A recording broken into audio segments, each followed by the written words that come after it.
¿Ven la pantalla mía? La presentación. Sí, doctor.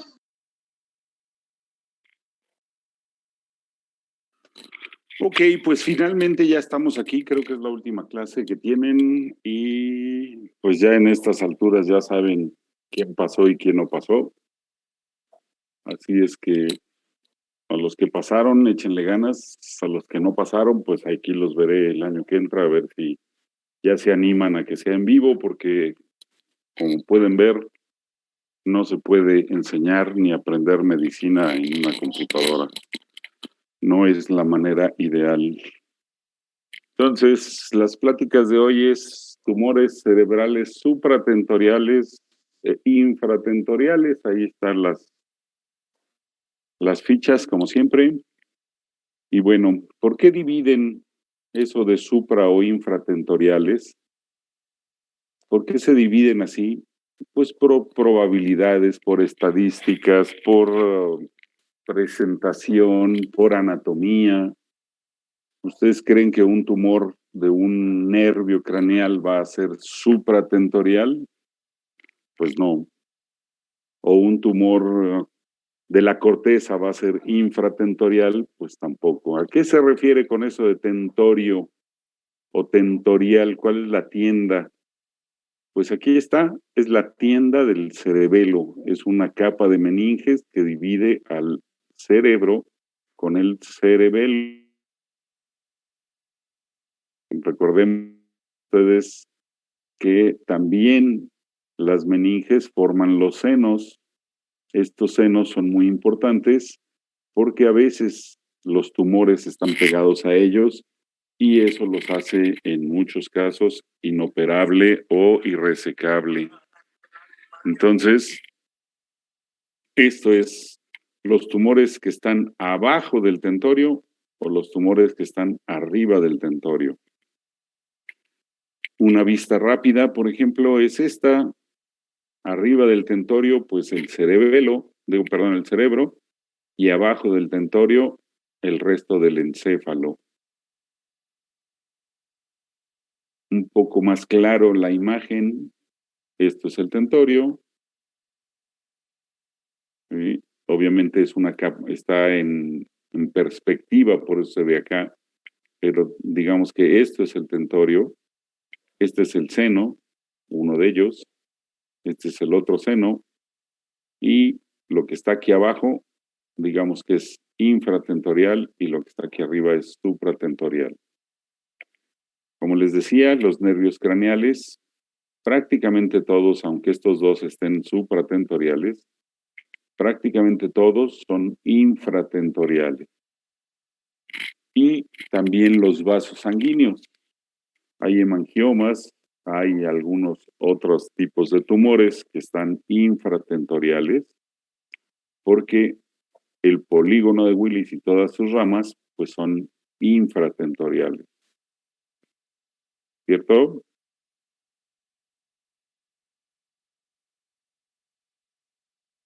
Sí, doctor. ¿Sí? El polígono de Willis es infratentorial.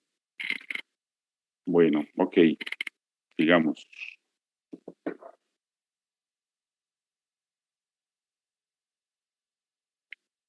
Dentro de otras clasificaciones del tumor, pues tenemos esta, la de la OMS, la de Euskorel, la neuroepitelio, la no neuroepitelio, funcionales y embrionarios. Pero, como ven en la diapositiva, es un poco borroso esta clasificación. La más clara, digamos, es la OMS, que lo divide en 9 raíces o en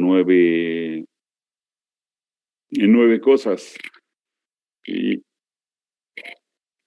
los tumores neuroepiteliales, espero que ya sepan de ellos, yo creo que ya tuvieron las otras pláticas, el neuroepitelial, las meninges, los nervios craneales, hematopoyéticos, células germinales, quistes y similares, región celular, extensión local de los tumores regionales, esto por ejemplo un tumor de parótida que se meta al cerebro, o un tumor de oreja que se meta al cerebro, y desde luego las metástasis. Estas 9 clasificaciones son las más aceptadas y es en donde dividimos a los tumores cerebrales o del sistema nervioso. Aquí vemos un ejemplo de algunas de las células y pues obviamente si esta célula que se llama neurona se desarrolla y hace tumores, pues va a ser un tumor. ¿De qué tipo se les ocurre que pueda ser?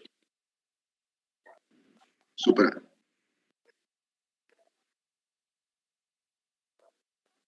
Si es de una neurona del cerebelo, es infra. Si es de una neurona del cerebro, es supra. Pero será un neuroepitelial. ¿De acuerdo? Bueno, aquí tenemos entonces una repetición de las divisiones.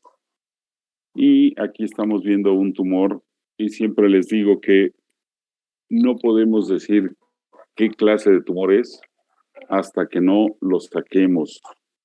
Yo, por más claro que tenga la imagen, por más viva, por más experiencia que tenga y diga eso es un glioblastoma o eso es un tumor de plexos o eso es un tumor de meninge, no podemos decirle al paciente qué es hasta que no lo tengamos fuera, ¿sí? Es decir, hasta que no lo revisemos.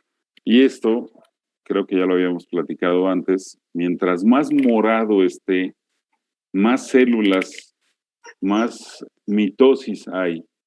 Vean, esta mitosis están activas, muy, muy activas. Eso quiere decir que es una reproducción muy rápida, es una reproducción muy grande. Este es uno de los tumores más malignos del cerebro, es el glioblastoma multiforme, y esa característica de pseudoempalizada, estas células grandotas que decía mi maestro son como cucarachas, son características de este tumor. Entonces, no podemos decir qué tipo de tumor es, aunque lo sepamos, aunque lo clasifiquemos, aunque lo que sea, hasta que no lo tengamos afuera y podamos ver de qué se trata. Y obviamente todos los tumores van a tener un daño cerebral. Esta es una imagen de muchos años atrás de alguno de los códices de la ahora tan defendida conquista o resistencia, en donde vemos muy probablemente a un paciente operado, muy probablemente, y convulsionando con babas y dándole ahí algunos venenos. Entonces, pues no sé bien la interpretación de este códice, es el escudo de la Sociedad de Neurocirugía de México, pero fíjense desde cuántos tiempos atrás están hablando ya del daño cerebral. Y obviamente la principal característica del tumor cerebral no es la cefalea, no es la convulsión, es el daño cerebral. Entonces, dentro del neurológico cerebral, debilidad, cefalea y convulsiones. Estas 4 cosas son lo más común en cualquier tumor. Aunque, claro, también vamos a tener estas cosas: la presión intracraneal aumentada, déficit focales, cambios mentales, cambios endocrinos, trastornos visuales.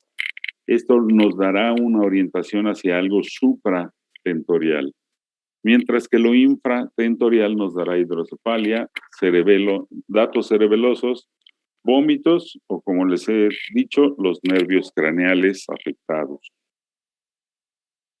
¿Cuál es el nervio craneal más frecuente en tener tumores?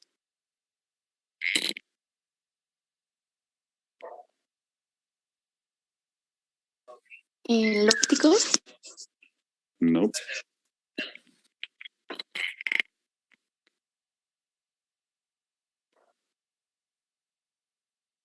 ¿El vestíbulo coclear? Exacto, exactamente. Ese, el 8 es el que más frecuentemente nos da problemas de tumores. Yo nunca he visto un tumor del facial, nunca he visto un tumor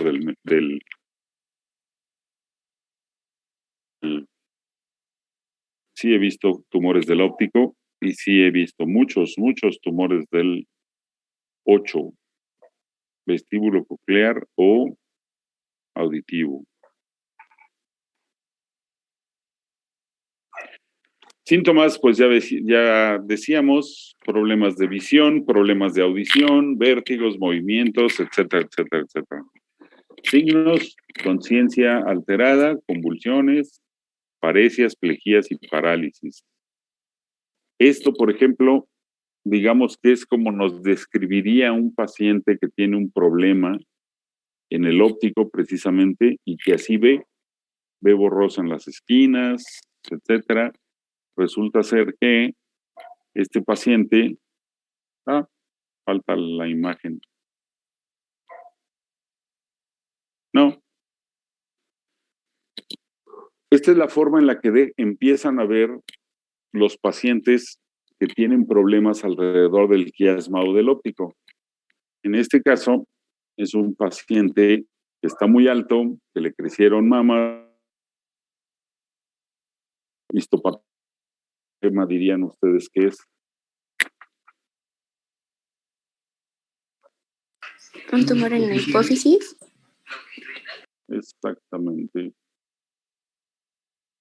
Ese es un tumor de hipófisis que el estudio de este paciente pues es esto. Obviamente no es el paciente, estos son fotos sacadas para ejemplificar, pero un paciente que refiere que empieza a perder la visión lateral, que puede tener un crecimiento exagerado, es decir, hormona del crecimiento alterada, o hiperprolactinemia, y tiene esta imagen, es sin duda un prolactinoma. Este lado, el lado izquierdo para la pantalla, es el lado completa y absolutamente no la células y hay mucho tumor.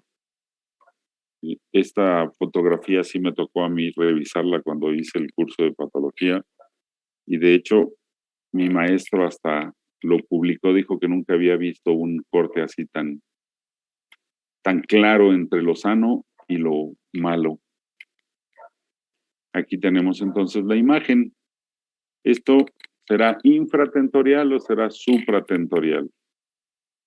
Se supone que el tentorio está aquí. Nace abajo del tentorio, pero los datos son una explicación o un intento de explicación de que es simplemente una división para orientarnos, pero no hay algo tajante en el cual, digamos, lo infratentorial me va a dar hidrocefalia y lo supratentorial me va a dar convulsiones. ¿De acuerdo?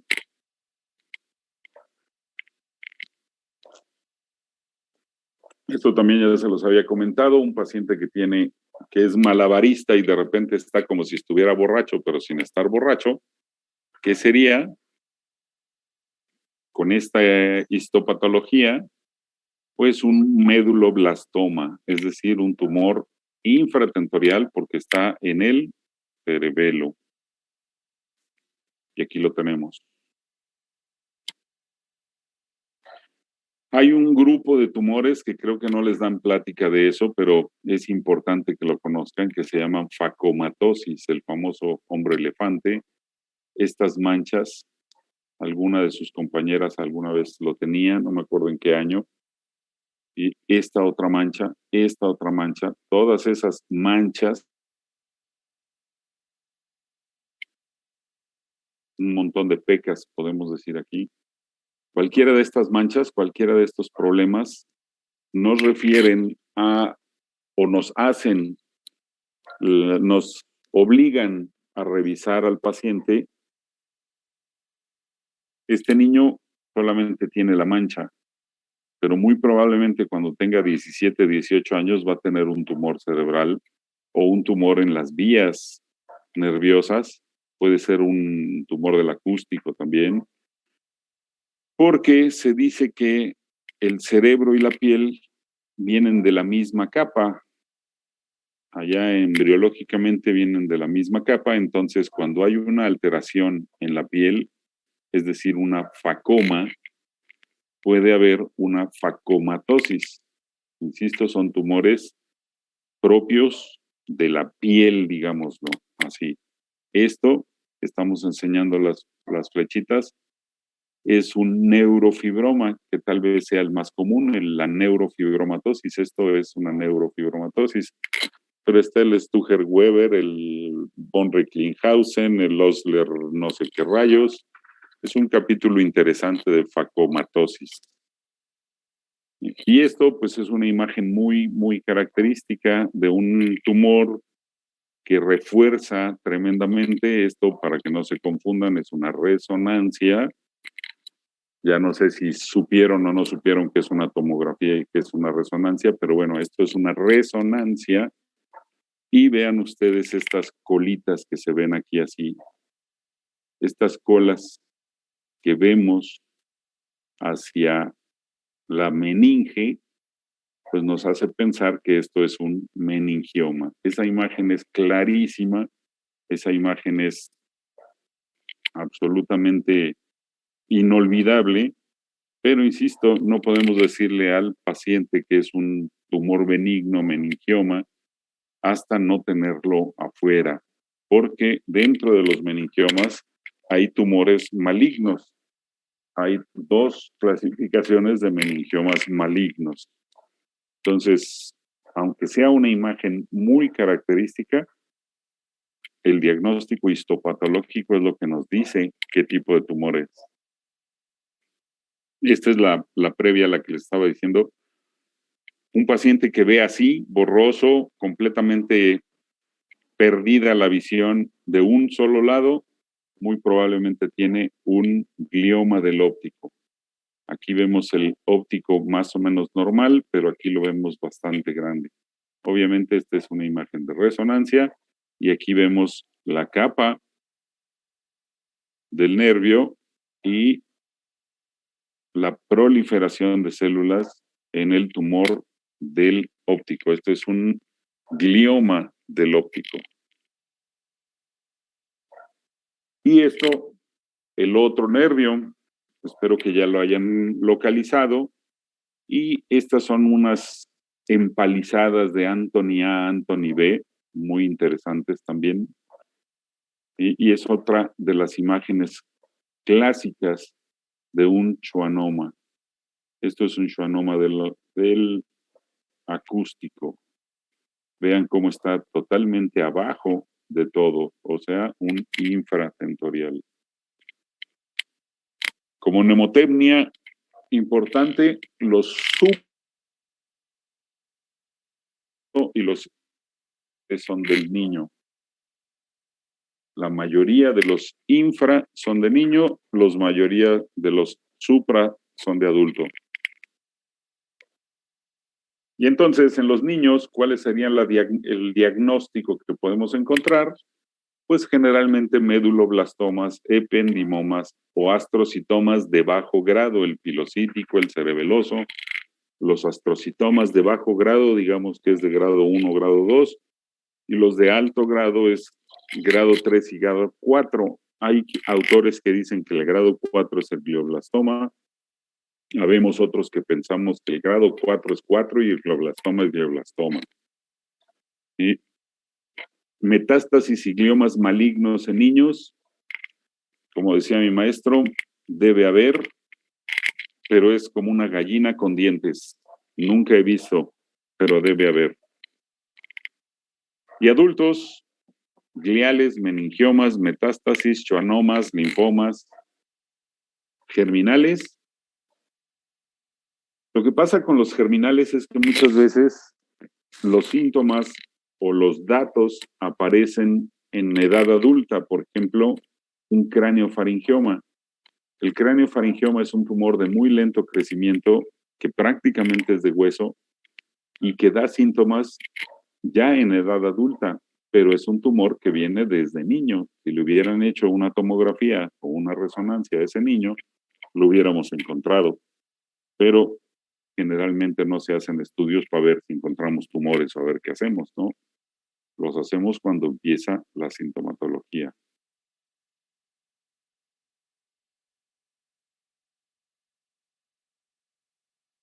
El tratamiento, pues obviamente en algunos casos hay que operar antes y colocar una válvula, es decir, una derivación ventricular.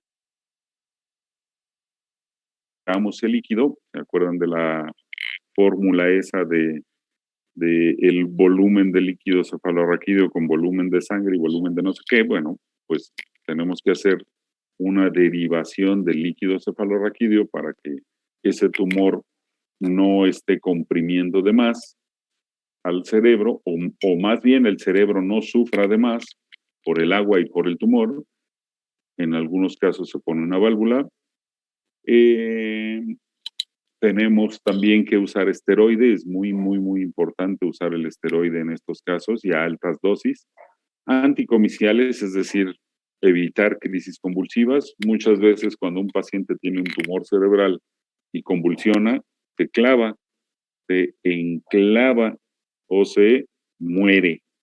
Es decir, el tallo cerebral se sale el cerebelo, el cerebro, todo se sale hacia el agujero magno, eso es un enclavamiento y la persona fallece. Entonces hay que evitar las crisis convulsivas, obviamente analgésicos y lo propio de la enfermedad o lo propio del tumor que sea. Por ejemplo, los tumores endocrinos, pues hay que tratarlo, quitar la leche, en fin. Y el diagnóstico diferencial de todo tumor son los aneurismas. Los aneurismas nos pueden dar sintomatología 100% igual a un tumor, nos pueden mimetizar un tumor y pues obviamente no es un tumor, es una dilatación de la vena que se llama aneurisma. ¿Ok? ¿Dudas?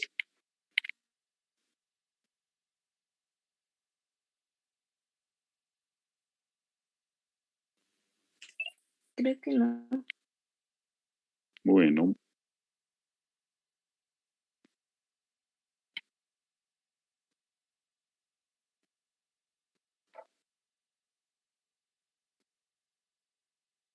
¿Ya ven esta nueva? Sí.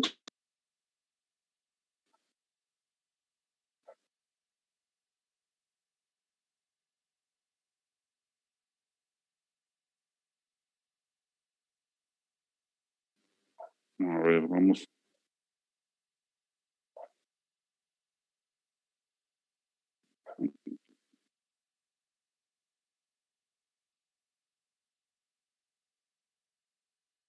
A ver qué hacemos. Esta ya se acabó y esta.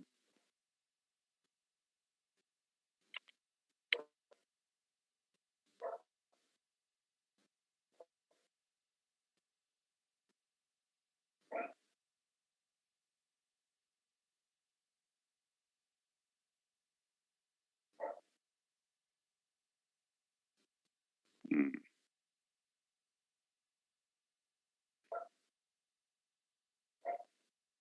Si hay alguna duda, me avisan.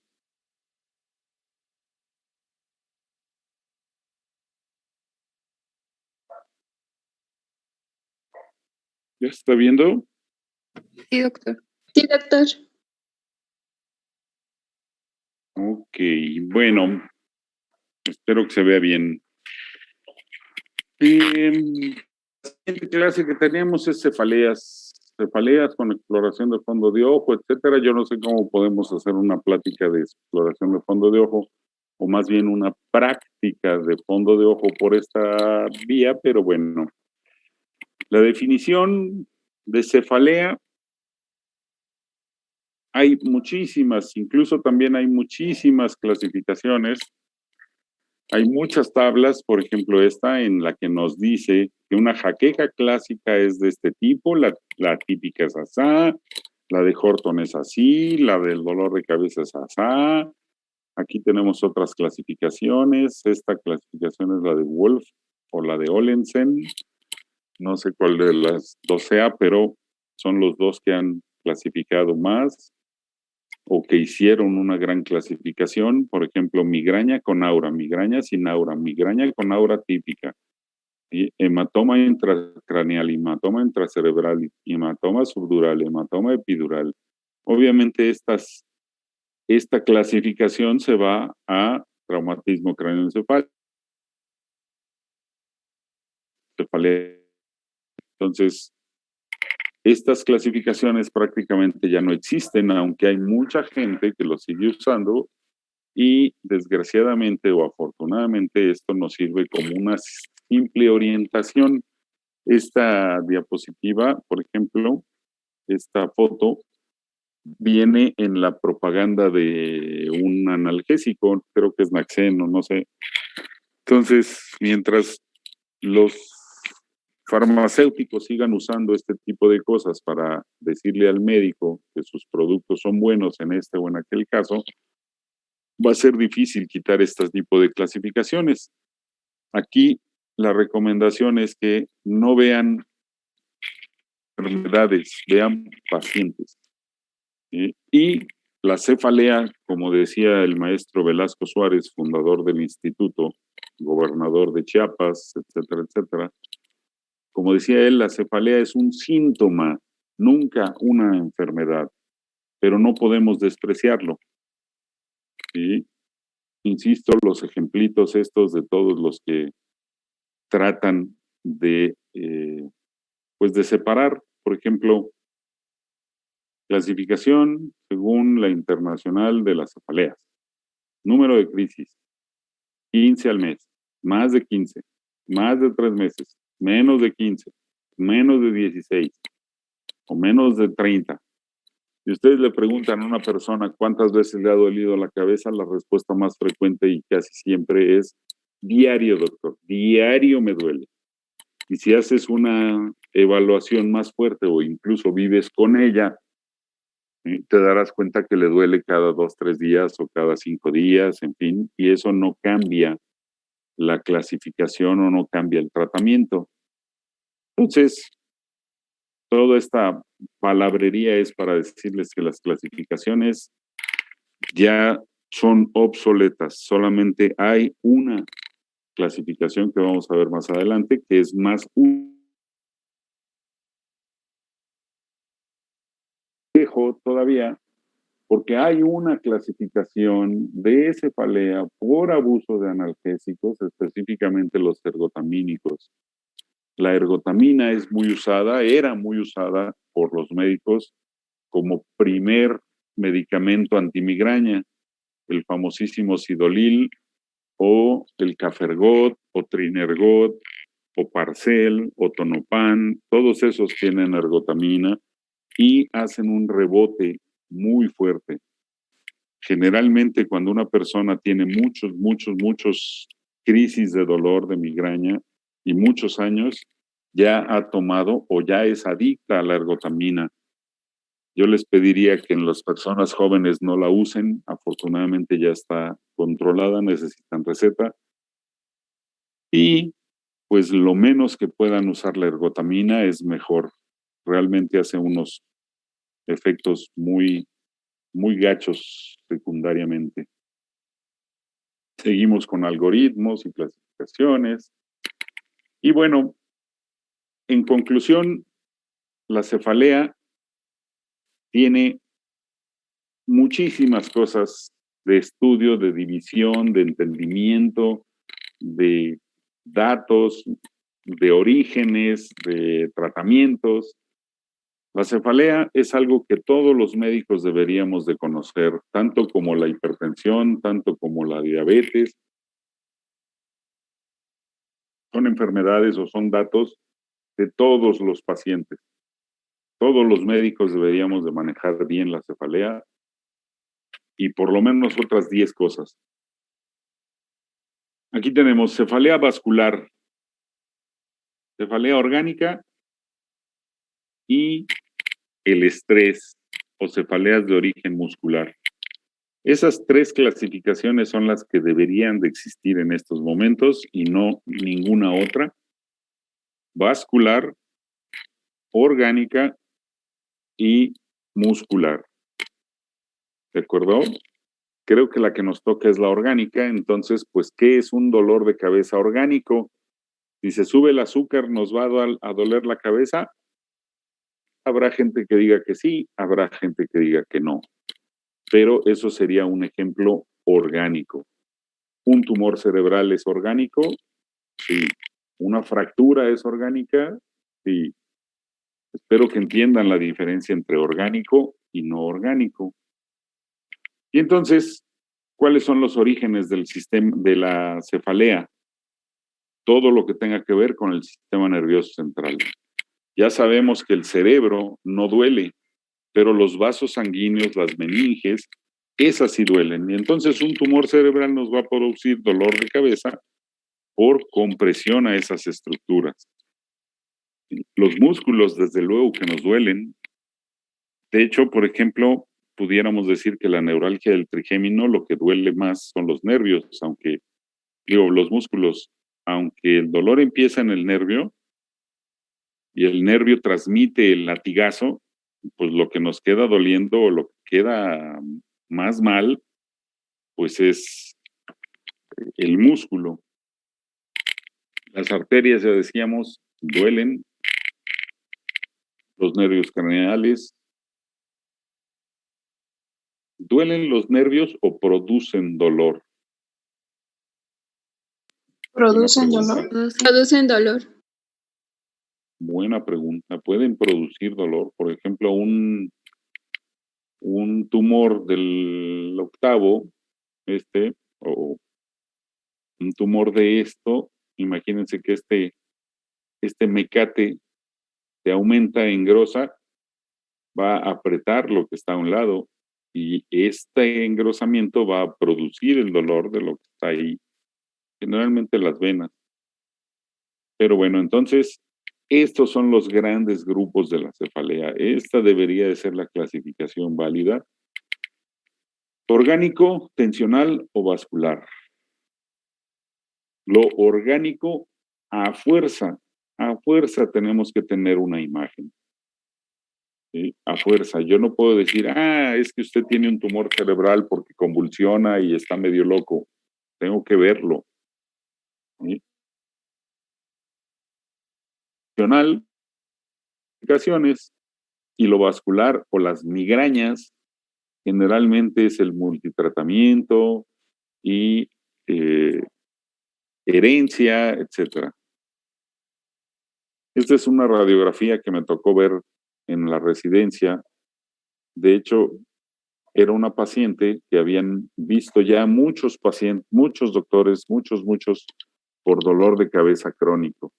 Y uno de ellos, todavía no existía el doctor Simi, pero yo supongo que haya sido algo similar al doctor Simi, le pidió una radiografía para ver qué era lo que tenía. O sea, este señor ni siquiera sabía que existían las tomografías ya, pero afortunadamente él tuvo la decencia de pedirle una radiografía.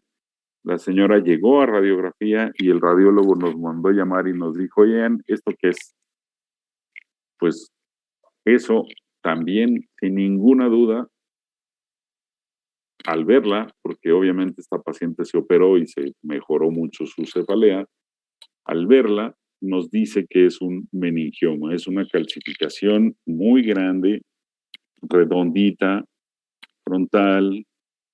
Entonces, con una radiografía podemos incluso ver el origen orgánico de la cefalea y en este caso, pues fue un meningioma. Es decir, una persona que tiene dolor de cabeza, tenemos que estudiarla, no podemos menospreciarla, como decía Velasco Suárez. En alguna ocasión, ustedes conocen a mi hija Eugenia, íbamos en el coche, me habló una paciente, contestó el manos libres y la señora me decía que tenía un gran dolor de cabeza, que qué hacía. Y Eugenia ya a sus 5 o 6 años de edad, ya pintaba para doctora y dijo, pues tómese una aspirina. Entonces, espero que eso ya se le haya quitado a mi hijita. Tómese una aspirina, no. Tómese una tomografía y la revisamos. ¿De acuerdo? Esto generalmente el diagnóstico son muy pocos los orgánicos, un poco más las vasculares y mucho los tensionales. La ley de Monroe-Kelly tan mencionada. Y esto es muy importante, lo de la complianza. No sé si ya se lo hayan dicho o no, pero complianza es una palabra españolizada porque la verdad es compliance. Es una palabra gringa que significa el aguante que tiene el cerebro. ¿Sí? Es decir, lo presionamos, lo presionamos, lo presionamos, lo presionamos, lo presionamos, pero cuando ya empieza a perder la complianza, el cerebro se destapa y se va los síntomas. Esto yo lo explico más o menos como confianza. La confianza la puedes ir perdiendo poco a poco, pero una vez que la pierdes, ya la perdiste, ya no hay manera de recuperarla, ya no hay manera de nada. Si yo invito a alguno de ustedes a comer, pues lo primero que dicen es que trae este menso, ¿no? Porque me invita a mí. Si les digo, no, vente a mi cuarto, pues lo segundo es, oye, pues ¿qué le pasa? Ya se está pasando. Y si le digo, oye, acuéstate, seguramente dirán, oye, hasta aquí llegué, salgo corriendo y ahí te ves, ¿no? Pues más o menos así es esto de la complianza en el cerebro. Cuando se pierde, se perdió y adiós. ¿Qué es lo que intento decirles en este caso? Que el cerebro puede aguantar mucho, pero cuando ya no aguanta, ya no hay para atrás. ¿Sí? Entonces, muchas veces aguantamos a un dolor de cabeza porque decimos es que está estresado, es que está muy complicada su vida, es que tiene una vieja muy latosa o un hombre muy latoso y no hacemos la adecuada semiología y ni siquiera pedimos una imagen, como en el caso pasado una radiografía, aunque sea. Un recordatorio sobre la triada de Cushing es hipertensión arterial, bradicardia y trastornos respiratorios. Esto ya es un daño en el cerebro, ya la presión intracraneal está muy alterada y nos da la triada de Cushing, hipertensión arterial, bradicardia y trastornos respiratorios. Y hay otra triada en cuanto a la cefalea, que es la triada de presión arterial aumentada, que es cefalea, vómito y edema de papila. A los pediatras les gusta mucho decir vómito en proyectil. Eso de vómito en proyectil es que de repente abren la boca y fácatelas como si fuera exorcista o como si fuera exorcismo, pero realmente no importa, el vómito es vómito. No importa si es como riflazo en proyectil o es en arcadas o como sea. Cefalea, vómito y edema papilar. El edema papilar tenemos que verlo, no va a haber un paciente que llegue y nos diga, es que tengo edema papilar. ¿Sí? En los niños, pues cualquier tipo, cualquier alteración, cualquier cosa que les sugiera que pueda tener dolor de cabeza es motivo al doble de revisar, porque estrictamente hablando a los niños no les duele la cabeza, pero si ustedes detectan que a un niño sí le duele la cabeza, hay que investigarlo muy, muy, muy, muy a fondo. Esto es papiledema o necesitamos un trique de estos para ver el fondo de ojo, se llama un oftalmoscopio. Esa es la posición más o menos correcta para explorar a un paciente. El ojo del mismo lado de la mano y del mismo lado del aparato y revisamos el mismo ojo que tenemos. Vamos a suponer que este es el lado izquierdo, en la mano izquierda, y voy a revisar el ojo izquierdo del paciente. ¿De acuerdo? ¿Sí o no? Sí, doctor. Sí, doctor. mi lado izquierdo del paciente. Y mi lado derecho va a ser que revise el lado derecho del paciente.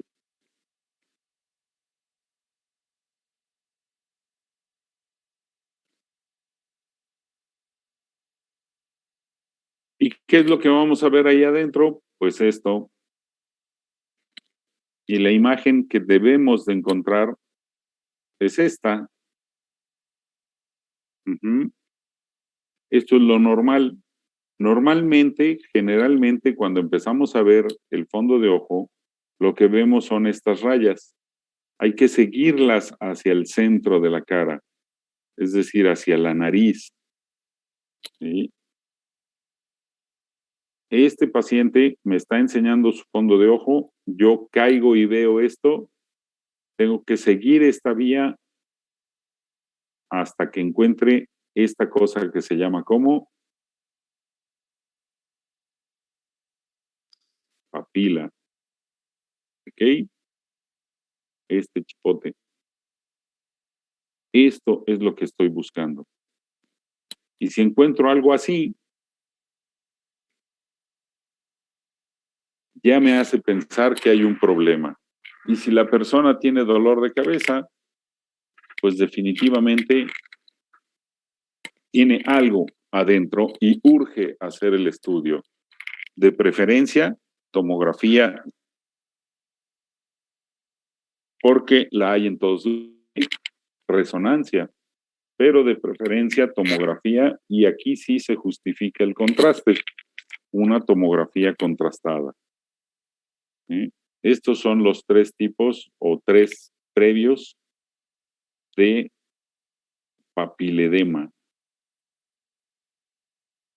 Un papiledema precoz, un agudo, un crónico y el atrófico. El atrófico es más bien como esto. Esta es una papila atrófica totalmente, decían mis maestros, una aspirina en el ojo. Seguimos con los remedios. Y generalmente cuando hay esto, hay una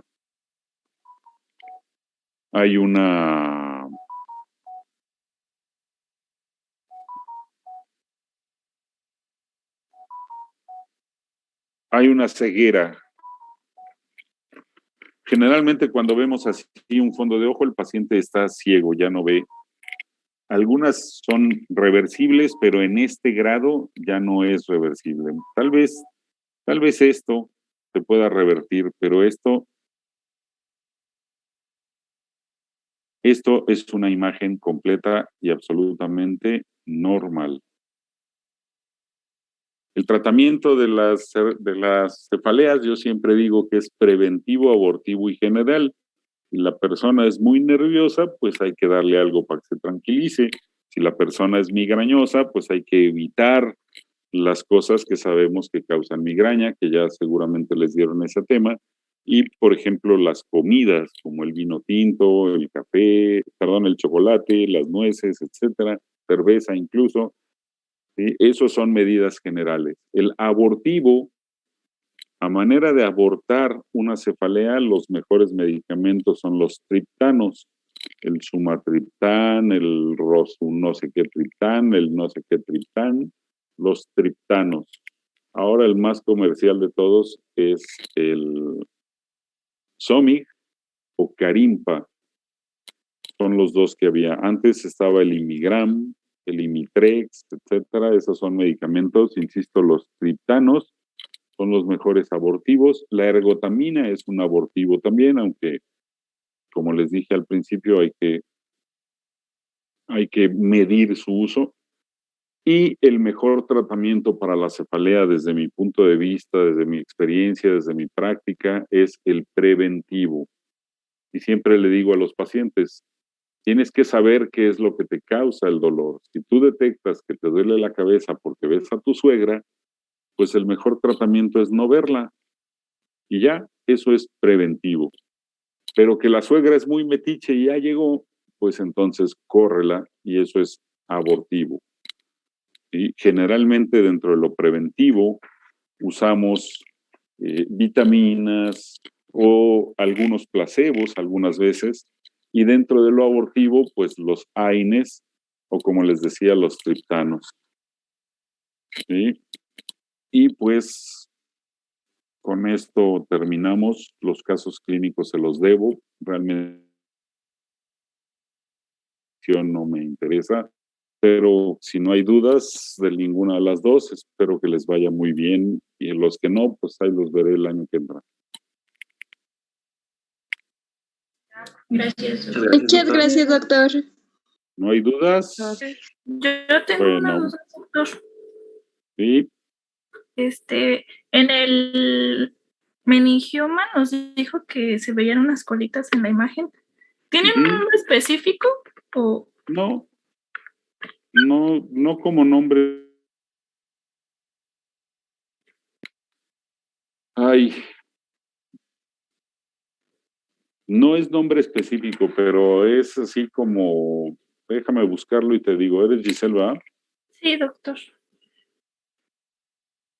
No es un nombre específico, pero recuerdo que el año pasado platicamos de esto. Creo que es ala meningia. Esa imagen se llama radiológicamente como ala meningia.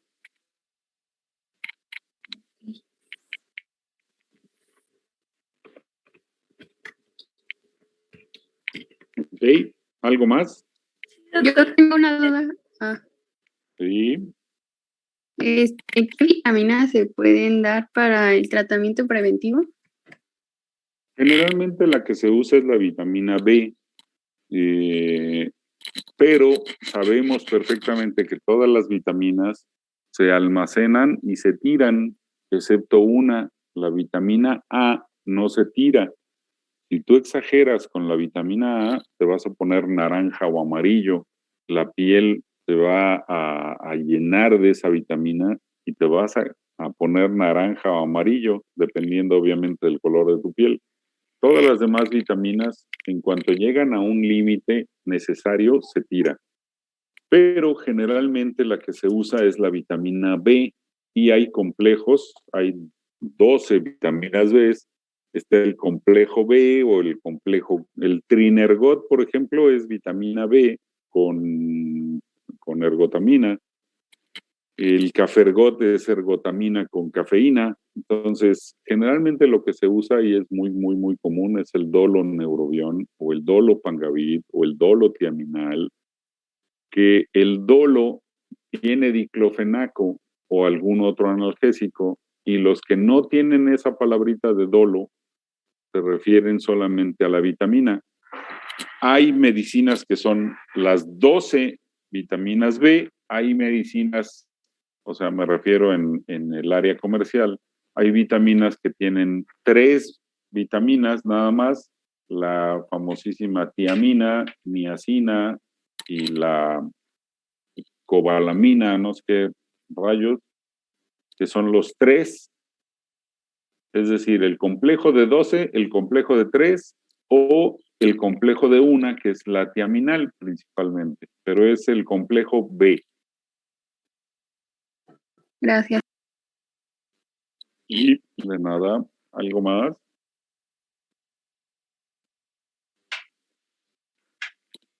Bueno, si no hay nada, pues ahí nos vemos, que les vaya muy bien. Adiós. Gracias. Gracias.